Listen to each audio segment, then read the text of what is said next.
हाम्रा सङ्घीय सांसद जितपुर सिमराका जनप्रतिनिधिज्यूहरू, मेयर उपमेयरज्यूहरू सबैजनाले एउटै प्रश्न के भनेदेखि जितपुर सिमरा अस्पतालमा सर्पदंशको उपचार कहिलेदेखि सुरु हुन्छ?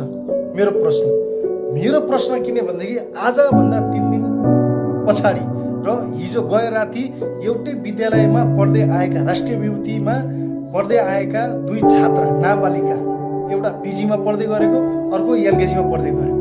पिजीमा पढ्दै गरेको जितपुर सिमरा वडा नम्बर 15 निवासी सुप्रिना दोङको आजभन्दा 3 दिन अगाडि सर्पले टोकेको कारणले गर्दा उनीहरूको मृत्यु भयो। र हिजो राति जितपुर सिमरा 14 डीएनसी राणा मगरको सर्पले नै टोकेको कारणले गर्दा मृत्यु भयो। मृत्यु किन भयो भने सही समयमा सही ठाउँमा नपुग्दै गर्दा मृत्यु भयो। हामी यहाँबाट कहाँ पुग्नुपर्छ? बिरगञ्ज पुग्नुपर्छ। हाम्रो जितपुर सिमरा उपमहानगरपालिका, हाम्रो नगरपालिका होइन, गाउँपालिका होइन, हाम्रो उपमहानगरपालिकामा बनेको जितपुर सिमरा अस्पतालमा सर्पदंशको उपचार कहिलेदेखि हुन्छ? यहाँको सङ्घीय सांसद रबर अन्सारीज्यू, अरविन्द शाहज्यू, यहाँका मेयर राजन पौडेलज्यू, उपप्रमुख भोलाधिकारीज्यू, सबैजना यहाँका जनप्रतिनिधि, वडा अध्यक्षज्यूहरू, कार्यपालिका सदस्यहरू एउटै आग्रह के भने र मेरो प्रश्न, जितपुर सिमरामा सर्पदंशको उपचार कहिलेदेखि हुन्छ? कहिलेदेखि बच्चाहरू मृत्यु हुन छोड्छ? कहिलेदेखि सही समयमा उपचार भएर बच्चाहरूको मृत्यु हुन कहिलेदेखि छोड्छ?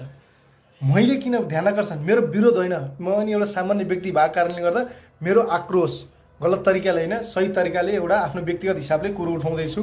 किनभनेदेखि ती बिचारा नाबालिकाहरू, सानै बिचारा छात्रा नाबालिका, त्यो परिवार, सामान्य परिवारका 2 परिवारका आफ्नो बालिका मृत्यु हुँदै गर्दा ती सामान्य परिवारलाई कति चोट परेको होला। सायद तपाईँहरूको पनि कोही आफन्त परेको भएदेखि बल्ल सबैको चेत खोल्थ्यो होला। जितपुर सिमरामा 4 वर्ष बित्यो, अहिलेसम्म सर्पदंशको उपचार भनेर हुन सकेको छैन। अस्पतालमा पनि सञ्चालनमा आयो, तर अहिलेसम्म सर्पदंशको उपचारको लागि भनेर हामीले पहल गरेका छौँ भनेर सार्वजनिक रूपमा मैले कहीँ पनि देखाएको छैन, भेटाएको छैन। मेरो के भनेदेखि जितपुर सिमराभरि धेरै ठाउँमा होला यस्ता सर्पदंशको कारणले गर्दा मृत्यु भएको। भोलि सायद तपाईँहरूलाई पनि टोक्दै गर्दा उपचार चाहिन्छ होला। धामी झाँक्री लाएर त कसै केही हुनेवाला छैन, पक्कै पनि। मेरो पनि विनम्र अनुरोध के भनेदेखि यहाँका जनप्रतिनिधिज्यूहरू, सङ्घीय सांसदज्यूहरूलाई, जितपुर सिमरा अस्पताल बन्यो, तर अस्पतालमा नभई नहुने सर्पदंशको उपचार कहिले हुने? किन निजी विद्यालय के अरे निजी अस्पतालमा त त्यो हुँदैन, उपचार त हुँदैन। तर हाम्रो सरकारी अस्पताल बनिसकेको कारणले गर्दा र सञ्चालनमा आएको कारणले गर्दा मैले प्रश्न गर्दैछु, भोलि यसरी कसैको पनि छोरीचेली अथवा भान्जा भान्जी कसैको पनि मृत्यु हुन नपरोस् अबको दिनहरूमा।